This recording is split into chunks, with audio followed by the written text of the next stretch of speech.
Assalamualaikum warahmatullahi wabarakatuh. Perkenalkan nama saya Salam Mutia dengan NIM C232 dan pada video kali ini saya akan menjelaskan PPT seminar hasil kelompok saya yaitu kelompok 3 dengan judul analisis pertumbuhan reproduksi dan makanan ikan selar kuning Scleroides leptolepis Cuvier 1833 yang ditangkap di Selat Melaka.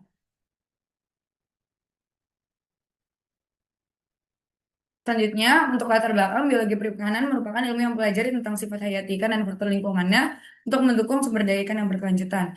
Sementara, Indonesia merupakan negara yang wilayahnya 2/3 dipenuhi oleh laut dan memiliki sumber daya perikanan yang tinggi.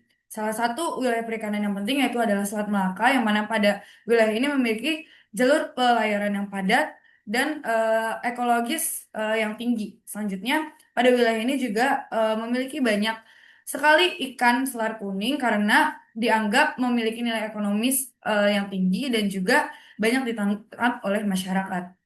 Selanjutnya untuk metode, untuk waktu dan lokasi, pada praktikum biologi perikanan dilakukan pada 30 Agustus 2025 sampai dengan 8 November 2025 di Laboratorium Biologi Perikanan dan ruang kelas MSPI Departemen Manajemen Sumber Daya Perikanan. Selanjutnya Departemen Manajemen Sumber Daya Perairan. Selanjutnya di sini ada alat bahan yang kami gunakan pada praktikum. Selanjutnya di sini juga metode-metode yang kami lakukan dalam pertumbuhan, reproduksi ikan, dan juga makanan ikan. Selanjutnya di sini adalah analisis data yang kami gunakan dalam perhitungan pertumbuhan, reproduksi, dan juga makanan ikan. Selanjutnya beralih kepada hasil dan pembahasan.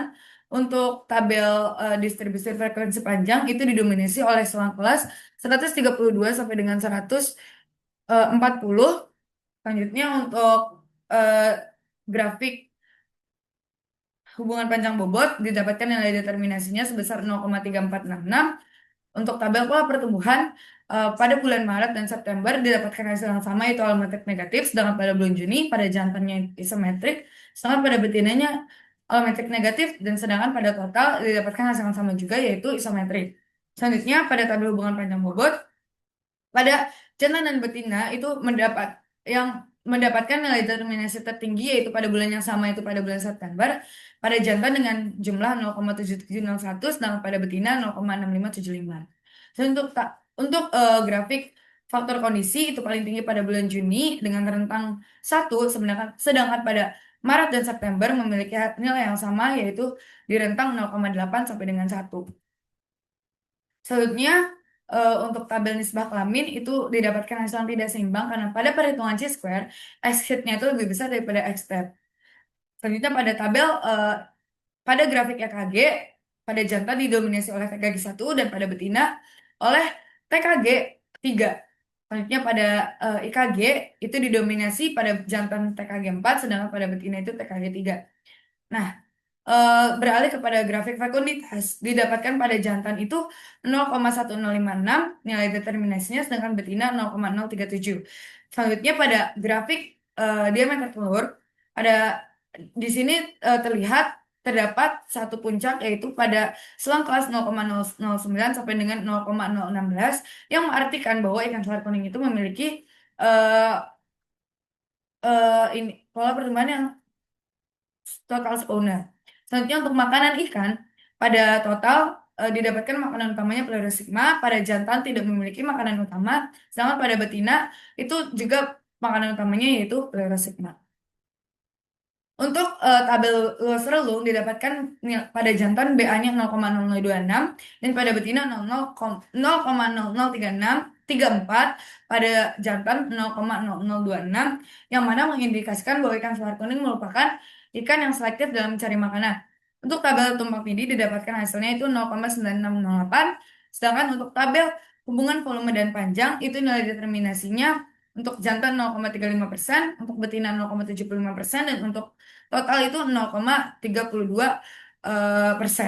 Selanjutnya untuk PUR-nya didapatkan nilai 0,5964, di mana hasil itu kurang dari 1 yang mengindikasikan bahwa ikan selar kuning merupakan ikan karnivor. Untuk kesimpulannya, pola pertumbuhannya itu isometrik, sedangkan TKG dominan pada jantan 1, pada betina 3, dan faktor kondisinya itu stabil dan dalam kondisi yang baik, sedangkan nisbah kelaminnya tidak seimbang, Pola pemijahannya tuh transponder, makanan utamanya plurisigma, dan termasuk ikan karnivora dan selektif dalam mencari makan. Untuk sarannya, dalam hal manajemen, pantau terus resiko kelamin dan hindari penangkapan ikan pada TKG rendah. Untuk bidang konservasi, jaga kualitas ekosistem untuk mempertahankan faktor kondisi dan memastikan ketersediaan sumber pakan utamanya. Sedangkan untuk penelitian, lakukan penelitian lanjutan terkait pengaruh faktor lingkungan dan hubungan antara fekunditas dan faktor ukuran tubuh. Terima kasih, sekian yang dapat saya sampaikan. Kurang dan lebihnya mohon maaf. Wassalamualaikum warahmatullahi wabarakatuh.